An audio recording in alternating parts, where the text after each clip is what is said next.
मेरा नाम टीना है। मैं लखनऊ शहर में अपने 2 बेटों के साथ रहती हूँ। मेरे पति को इस दुनिया से गुजरे हुए 5 साल हो चुके हैं और अब मेरे बुढ़ापे की सारी जिम्मेदारियाँ मेरे दोनों बेटों पर ही हैं। लेकिन आज के दिन मैं बहुत खुश हूँ क्योंकि मेरे बड़े बेटे की शादी है। सभी रीति रिवाजों के साथ मेरे बड़े बेटे की शादी एक बहुत ही अच्छे घर की लड़की से हो गई और मेरी बहू दहेज में एक नौकरानी अपने साथ लेकर आई और मुझे उस नौकरानी पर बहुत तरस आया क्योंकि वो नौकरानी बहुत खूबसूरत थी। लेकिन मुझे उसकी एक बात बहुत अजीब लगती थी कि वो हमेशा घूंघट में रहती थी और घर में सबसे पर्दा करती रहती थी। लेकिन एक दिन गलती से मेरे छोटे बेटे ने उसकी शक्ल देख ली और मेरा बेटा ज़ोर ज़ोर से चिल्लाने लगा। यह सुनते ही मेरा दिल ज़ोर से धड़कने लगा। लड़के ने कहा कि ये माँ वही लड़की है जिसने 10 मासूम लड़कियों को बहुत बेदर्दी से। मेरे बड़े बेटे रोहित ने आज फिर से अपनी शादी की बात छेड़ दी थी। ये वो मुद्दा था जिससे मैं हमेशा अपनी जान चुराती थी। ऐसा नहीं था कि मुझे अपने बड़े बेटे की शादी का शौक़ नहीं था, वो मेरा बड़ा बेटा था और हर माँ की तरह मेरे दिल में भी अपने बेटे की शादी को लेकर चिंतित थी। शादी के लिए मैं सभी घरों में गई थी। मेरा बेटा रोहित अपनी पसंद की लड़की से शादी करना चाहता था, जबकि मैं अपनी पसंद की लड़की से अपने बेटे रोहित की शादी कराना चाहती थी। आज भी रात के खाने के वक्त घर आया और मुझसे जिद करने लगा कि जिस लड़की को मैं पसंद करता हूँ, आप उसका रिश्ता मांगने के लिए उसके घर पर जाएं। मैंने खाना खत्म होने के बाद कहा कि भूल जाओ उस लड़की को तुम, क्योंकि तुम्हें मेरी पसंद की लड़की से ही शादी करनी होगी। मेरी इस बात पर मेरा बेटा रोहित गुस्से से आग बबूला हो गया और चीख कर मुझसे कहने लगा कि आप एक बार उससे मिल तो सकती हैं, लेकिन मैं ऐसी लड़की से बिल्कुल अपने बेटे की शादी नहीं कराना चाहती थी जिसने शादी से पहले ही मेरे बेटे को मुझसे दूर कर दिया हो। वो थोड़ी देर बाद कमरे से बाहर आया तो उसके हाथ में कट्टा था। मेरे सामने ही उसने वो कट्टा अपने कनपटी पर रख दिया और चीख कर मुझसे बोला कि आप मेरी शादी बीना से करवाएंगी या नहीं। बीना उस लड़की का नाम था जिससे मेरा बेटा शादी करना चाहता था। मैं तो अपने बेटे का गुस्सा देखकर पागल ही हो गई और मैं घबराते हुए कहा, पागल हो गए हो क्या? इसे नीचे रखो, गोली चल जाएगी। लेकिन मेरा बेटा उस समय बहुत जज्बाती हो रहा था और उसके लिए मुझे हार माननी ही पड़ गई और मैंने उससे कहा कि ठीक है, जिस लड़की से तुम शादी करना चाहते हो मैं उसे देखने जाऊंगी। मेरे बेटे ने कट्टा नीचे रखकर मुझे गले से लगा लिया और कहने लगा कि वो बहुत अच्छी है, आप मेरी शादी के बाद उस पर बहुत गर्व करेंगी। मैं अपने बेटे की बात मानकर उस लड़की का रिश्ता मांगने उसके घर चली गई। वो लड़की मुझे बहुत सीधी साधी सी और अच्छी लगी थी। घर परिवार भी अमीर ही था। मैंने शादी की तारीख भी तय कर दी। शादी की तैयारियों के सिलसिले में मैं 2-4 बार उनके घर गई थी, लेकिन हर बार एक ही नौकरानी से मेरा सामना होता और उस नौकरानी ने बहुत बड़ा सा घूंघट डाल रखा होता था। नौकरानी की ये बातें मुझे अजीब सी लगती थी कि मेरी बहू ने मुझे बताया कि ये नौकरानी बहुत अच्छी है और इनके हर छोटे बड़े काम में यही संभालती है और ये बहुत अच्छी लड़की है। मैंने अपने बेटे और बहू से बहुत पूछने की कोशिश की, तुम दोनों पहली बार कहाँ मिले थे? मगर दोनों ने मुझे अलग अलग जवाब दिए और ये सुनकर मुझे बहुत हैरत हुई और कुछ शक भी हुआ। लेकिन अब क्या हो सकता था? शादी तो तय हो चुकी थी। शादी की तैयारियों में बहू की नौकरानी ने बहुत हाथ बटाया था क्योंकि मेरी कोई बेटी नहीं थी, इसीलिए सारी तैयारियां भी उन्हीं दोनों लड़कियों ने मिलकर की थी। शादी के बाद मेरी बहू दुल्हन बनकर पहली बार हमारे घर आई तो मैं ये देखकर बहुत हैरान और परेशान हुई कि मेरी बहन ने अपनी नौकरानी को भी गाड़ी में अपने साथ पीछे बैठा लिया। मैं और मेरा छोटा बेटा सोनू हम दूल्हे की कार के पीछे पीछे थे। मेरा छोटा बेटा मुझसे कहने लगा कि मम्मी, अगर आप बुरा ना माने तो एक बात कहूँ कि भाभी का अपनी नौकरानी के साथ कुछ ज़्यादा ही लगाव नहीं है। लोग अपनी नौकरानी को इतना सर पर नहीं चढ़ाते जितना भाभी ने चढ़ाया हुआ है। ये बात तो पहले दिन से मुझे भी परेशान कर रही थी। ये बात भी अजीब ही थी कि वो दहेज में भी उस नौकरानी को अपने साथ लेकर आई थी, लेकिन मैं अपने बेटे की वजह से कुछ बोल नहीं सकती थी। लेकिन उस नौकरानी का मेरी बहू के साथ दहेज में आना मुझे बिल्कुल पसंद नहीं था। उस नौकरानी के लिए मेरी बहू ने शादी के लिए बहुत अच्छे कपड़े लेकर दिए थे। उन कपड़ों को पहनकर वो नौकरानी लग ही नहीं रही थी। मेरे कई रिश्तेदारों ने मुझसे पूछा था कि साड़ी बांधे हुए घूंघट में लड़की कौन है। अब मैं उन्हें ये कैसे बताती कि ये बनी ठनी लड़की मेरी बहू की नौकरानी है। तो मैंने बात को टालने के लिए उनसे कहा, मुझे क्या पता कि लड़की वालों की तरफ से होगी कोई। अब ये सोच रही थी कि जब मेरे रिश्तेदारों को पता चलेगा कि ये लड़की कोई और नहीं एक नौकरानी है तो वो क्या कहेंगे। मेरे बेटे का तो दिमाग ही खराब हो चुका था, जो वो बिना कुछ सोचे समझे एक घूंघट वाली नौकरानी को अपनी पत्नी के साथ दहेज में ही लेकर आ गया था। जब शादी के बाद हम बारात लेकर घर पहुँचे तो मेरी बहू ने मुझसे कहा कि सासू माँ, ये नौकरानी तो मैं आपके लिए लेकर आई हूँ, आप जैसा चाहें इससे अपना काम लेना, ये आपकी बहुत सेवा करेगी। मैं अपनी बहू की बात सुनकर दंग रह गई कि ये बेचारी तो बहुत अच्छी है। मैं इसके बारे में कितना गलत सोच रही थी। मुझे अपनी सोच पर बहुत शर्मिंदगी महसूस हुई। मेरी बहू ने तभी उस नौकरानी को आवाज़ लगाकर मेरे कमरे में बुलाया और उससे कहा कि देखो, शादी की तैयारियों के चक्कर में सासू माँ बहुत थक गई हैं। तुम इनके हाथ पांव दबाकर अच्छे से मालिश कर दो। आज से इनके सभी काम तुम्हारी जिम्मेदारी है। अब जल्दी जाओ और सासू माँ के कमरे की अच्छे से सफाई कर दो ताकि ये आराम कर सके। जब वो नौकरानी अंदर कमरे में चली गई तो मेरी बहू मुझसे धीमी आवाज़ में बोली, सासू माँ, आपसे एक छोटी सी प्रार्थना है। मैंने चौंक कर उसे देखा और पूछा कि कैसी प्रार्थना। मेरी बहू मुझसे कहने लगी कि वो बेचारी गरीब जरूर है, लेकिन वो एक बहुत अच्छे घराने से है और बहुत पर्दा करने वाली है। उस नौकरानी का चेहरा तो मैंने भी आज तक नहीं देखा, तो इसलिए आप थोड़ा ख्याल रखना।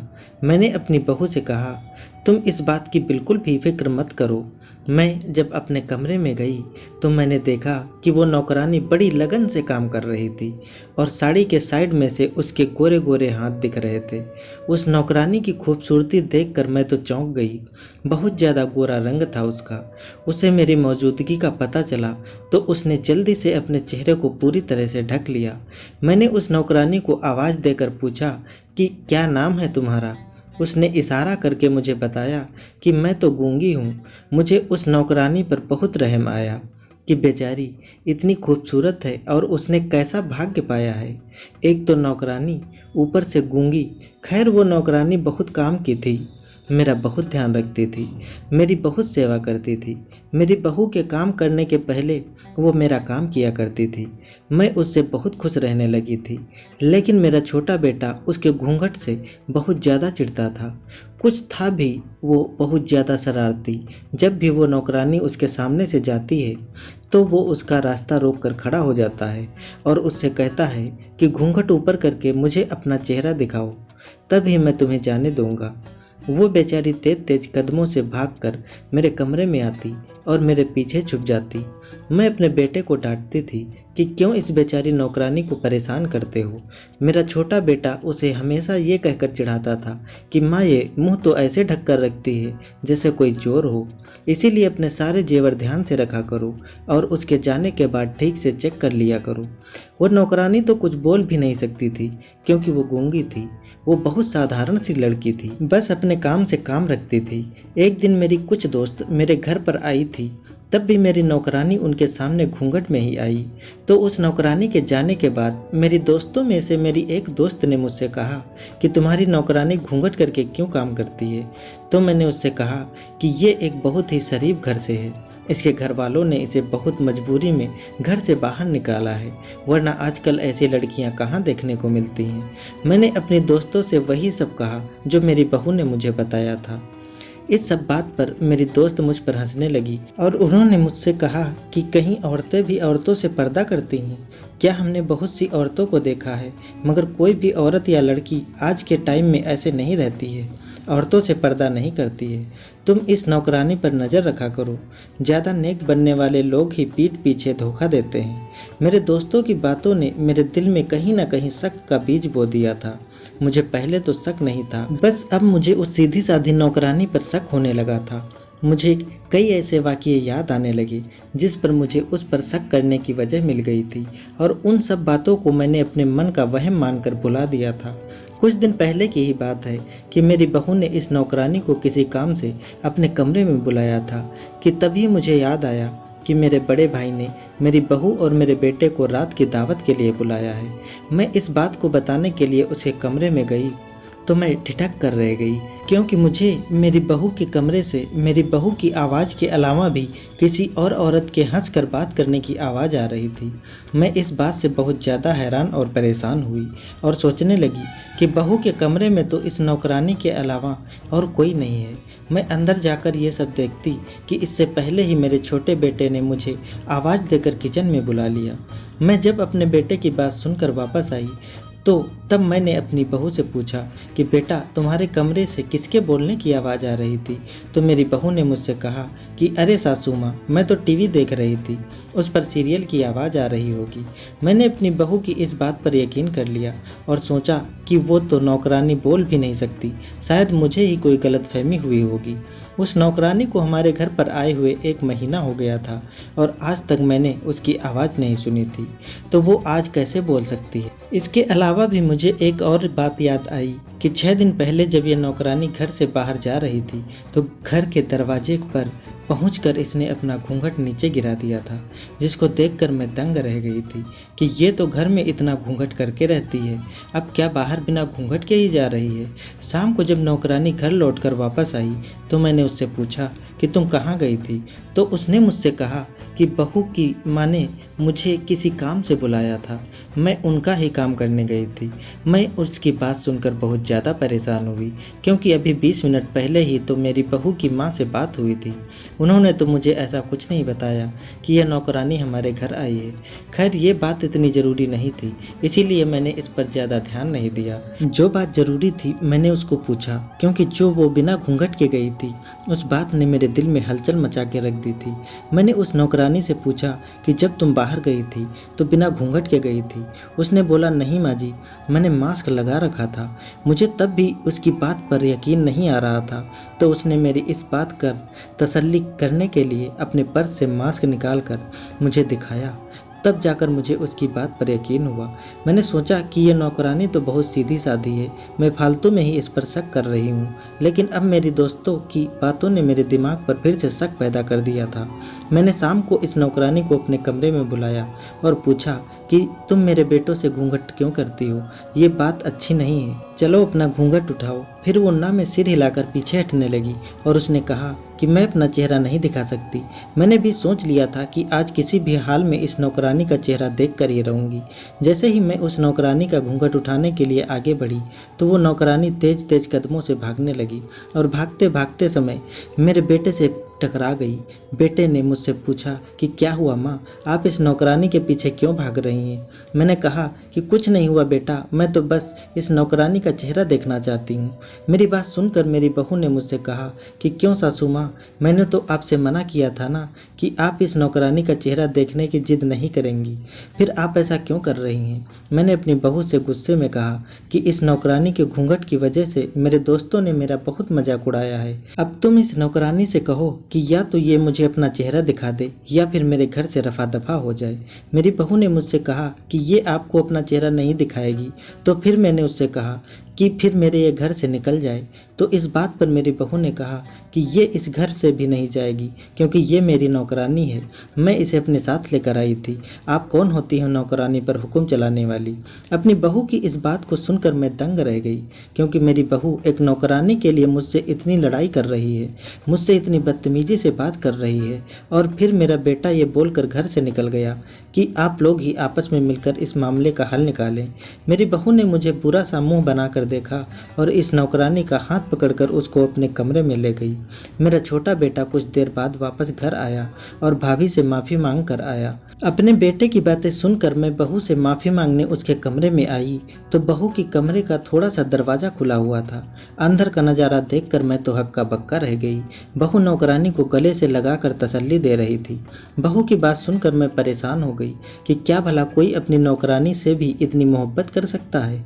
मेरी बहू उसको गले लगाकर कह रही थी कि तुम परेशान मत हो। मैं चौंक कर अपने कमरे में वापस आ गई और मुझे बहू की वही बात याद आई कि उसने कहा था कि इस नौकरानी ने तो मुझे भी आज तक अपना चेहरा नहीं दिखाया है।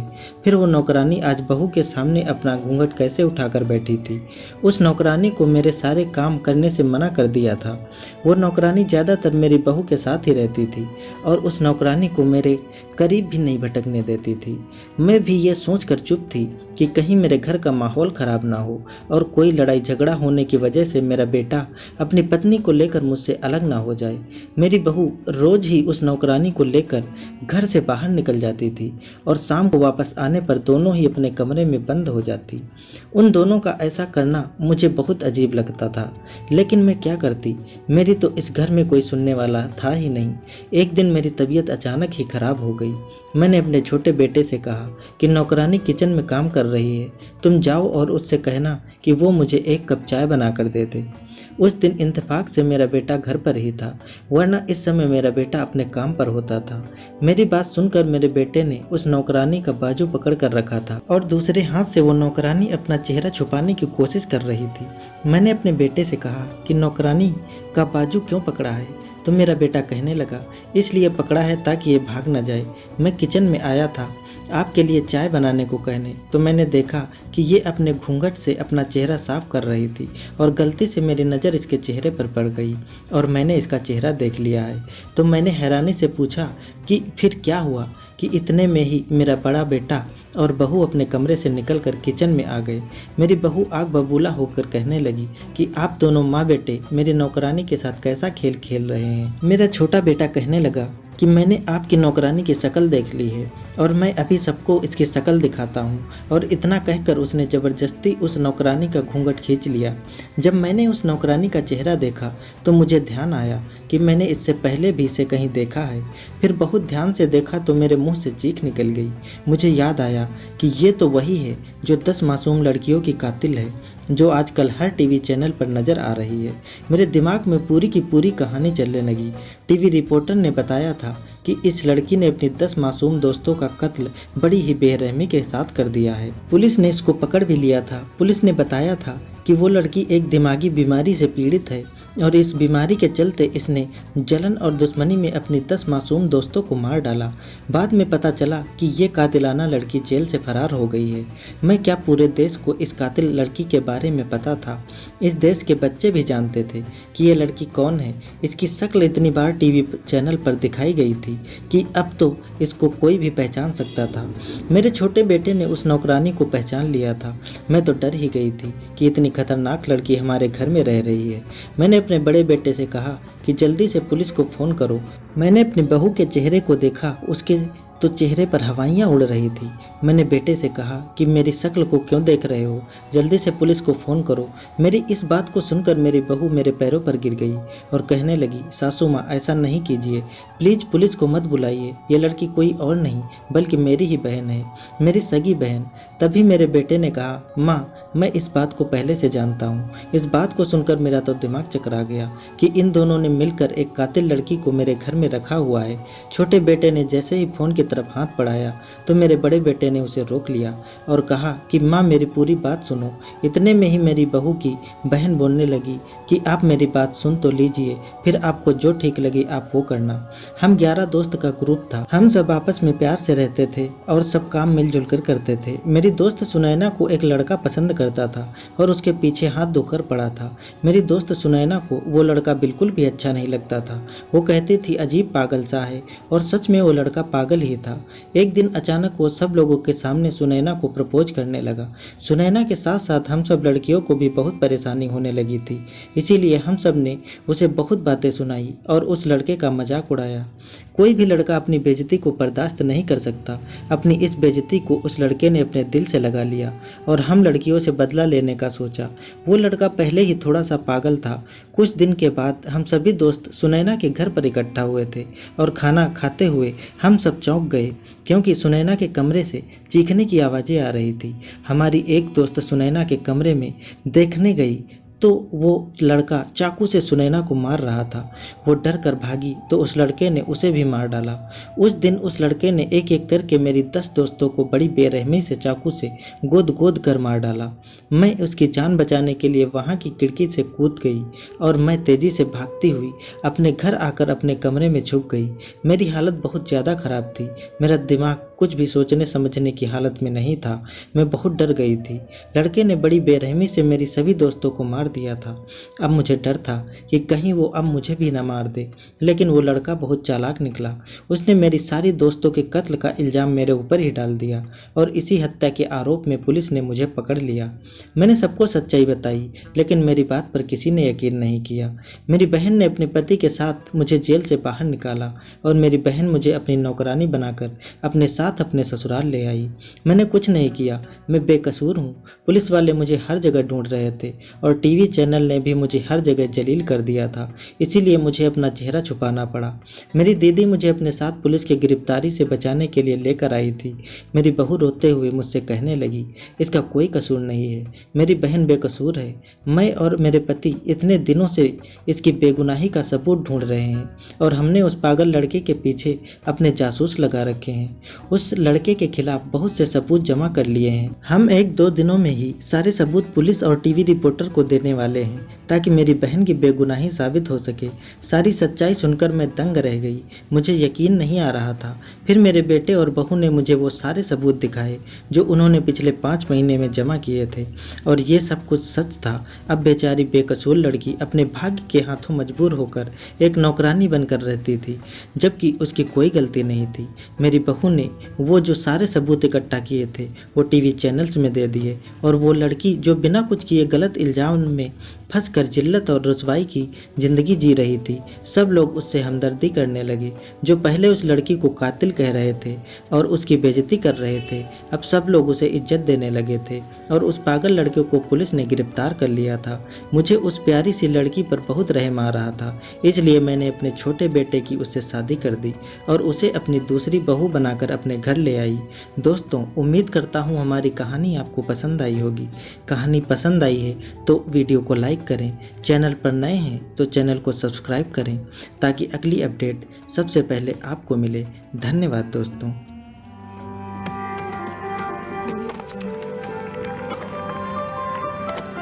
Subscribe now and press the bell icon.